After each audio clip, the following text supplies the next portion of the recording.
this is a broad question, but we can narrow it down. Is it possible that we suffer because we have non-problem solvers assigned to solving problems? Yeah. We have people that are tasked with solving economic problems, health problems, whatever, whose real objective is not to solve the problem at all, but to proliferate the problem because they think if I solve this problem, I'm out of a job. If I solve this problem, then government shrinks. If I solve this problem, then my importance, my budget, my empire building gets threatened. And so we have people in charge of solving problems who really are not motivated to solve the problem. Yeah.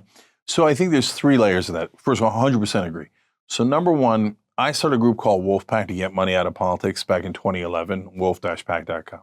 So now what I told those guys is this has to be temporary, because if we make it our profession to get money out of politics, then our livelihood depends on us never solving that problem, right?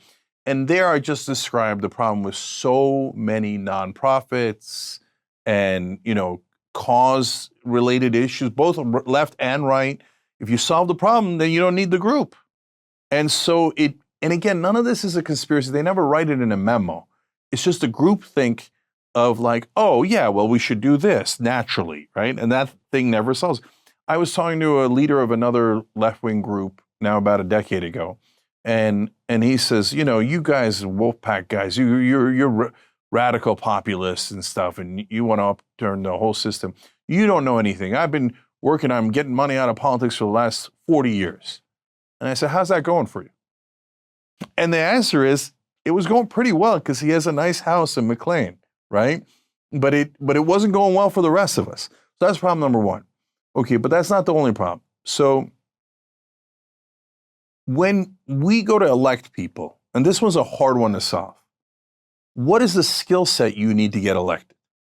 You need to be charismatic, dynamic, really be able to carry a message in whichever way that you do, in a way that resonates with people.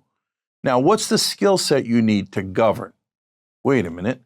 That's a totally different skill set. You need to be able to manage. You need to be efficient. You need to be inclusive rather than fighting for your own side.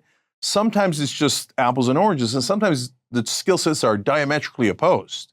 If you're great at beating up the other side and winning an election, you might not be very good at governing. So we're selecting for the wrong thing when we do this. And now you add the third and final layer. Now, in the old days, at least, okay, yeah, they got to be dynamic and they got to do all those things and they got to be a good fighter. But now the number one skill set you need to get elected is how to kiss donor ass. Okay, and so I mean this. All these politicians, sorry if it hurts people's feelings, but they are servants. That's all they are. They're servants for the donor class. They take orders. I don't know if people know this. They sit in a booth right outside of Congress for 4 to 6 hours a day. More than half their job is dialing for dollars. But they're not just dialing for dollars, they're dialing for orders. They're taking orders and then going and doing that in Congress. And so now, oh my God, we're electing based on who can raise the most money from donors. And what does mainstream media do?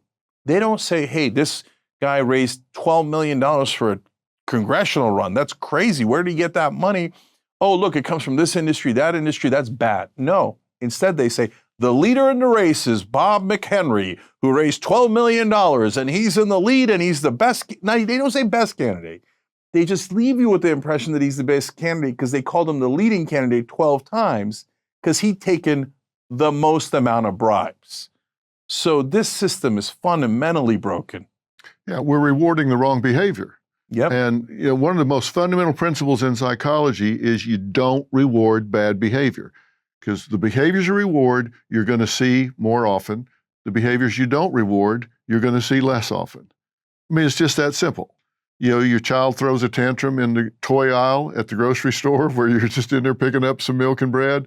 You go by the little toy aisle, there's always a little section there. Kid throws a tantrum. So, oh, here, give him a toy. What do you think is going to happen the next time you go down the toy aisle? Kid's going to throw a tantrum in the floor, they're going to get a toy. We're rewarding bad behavior when, we report, oh, this must be the best candidate because more people are supporting them. Look at how much money they raised. They were doing that in the presidential race. Here's how much Harris raised, here's how much Trump raised, here's how much they spent, blah, blah, blah, blah.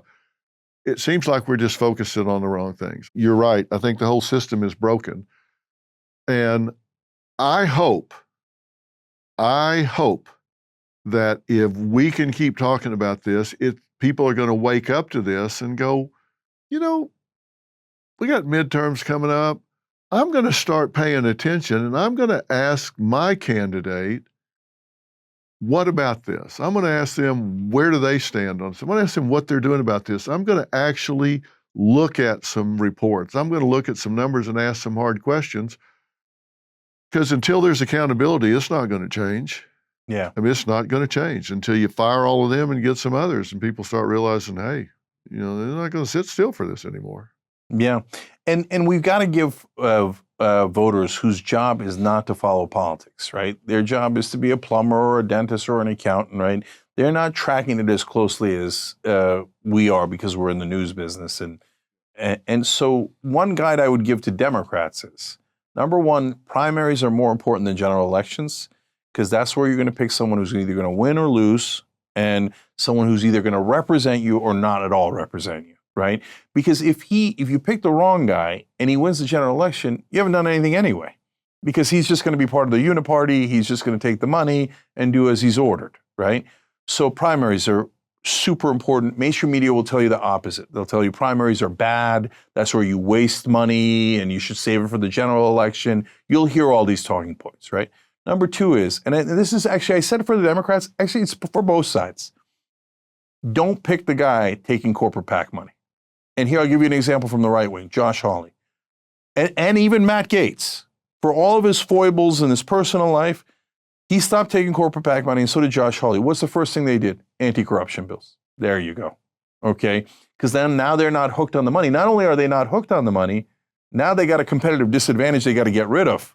So, Yeah. Right? Yeah. So if they're taking corporate PAC money, I guarantee you they're not representing you. They're representing them. And we live under corporate rule, and mainstream media never tells you that.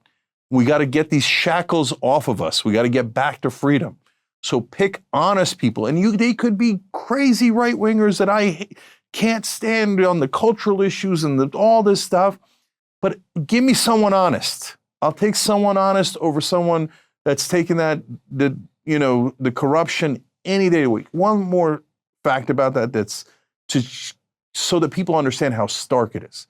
Right now, the person who has more money in a congressional race wins 95% of the time. Really? Not 55, not 45, not 70, 95. Doesn't matter if you're a Republican or Democrat. Doesn't matter if you're on the left or the right. It doesn't matter what your policy issues are.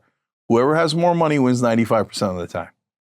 This is the wrong system. It incentivizes corruption rather than freedom and democracy. Yeah. And look how much money is being spent on races now compared to even 20 years ago. I mean, it's unbelievably massive how much is being spent on races. What was spent on the presidential race this time? It was staggering amounts of money. So that just tells you they got a lot of debt. Yeah. They got a lot of debt they owe. And here's a question that I often ask Democrats because we're usually in primary fights with the establishment Democrats, et cetera. But again, it applies to both sides.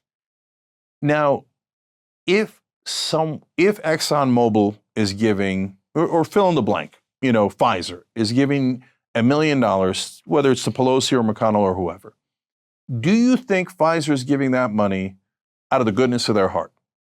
Oh, sure they are. Of course. They're patriots. Okay. Now I'm going to solve a mystery for you in a second. Okay. And the mystery is, why are all of our politicians so old? Well, I mean, Biden, got dementia on the job. That's how old he is, right? Trump's 78, Bernie's ancient, Pelosi, et cetera. Bernie's and Trump are actually a little bit outside of this example, but But for all the rest of them, McConnell freezing on camera, right? Pelosi and Schumer can't talk anymore. Like Schumer goes out to do a press conference. I'm like, no, go back, go back, go back. Okay, so why are they so old? Because when Pfizer, ExxonMobil, and Raytheon give them $1 million, they already got a good return on investment. So they know they could rely on them. When I give them $1 million, they do exactly as I order them. You got a young guy, well, he'll probably do it, but I'm taking a little bit of a chance. Whereas Pelosi and McConnell, they give me return on investment for 30, 40 years straight. They're reliable. And they're reliable for the donors, and that's why they don't serve us at all. Yeah. A lot of people listening are too young to remember much of the details about Watergate, but I think that's where the term became famous, follow the money. Mm-hmm. It's so true. If you want to know who's working for who and who's going to represent who, follow the money. Just follow the money. Where's the money coming from? Because if they took the money, then they're going to have to perform. They didn't get it for free. They owe somebody something, and you need to see who paid the most money. That's who they're going to be working for first. And if you gave $10 at work, you're way down the chain. Yeah, you are way down the chain. You work for the person who signs your checks. You bet you do.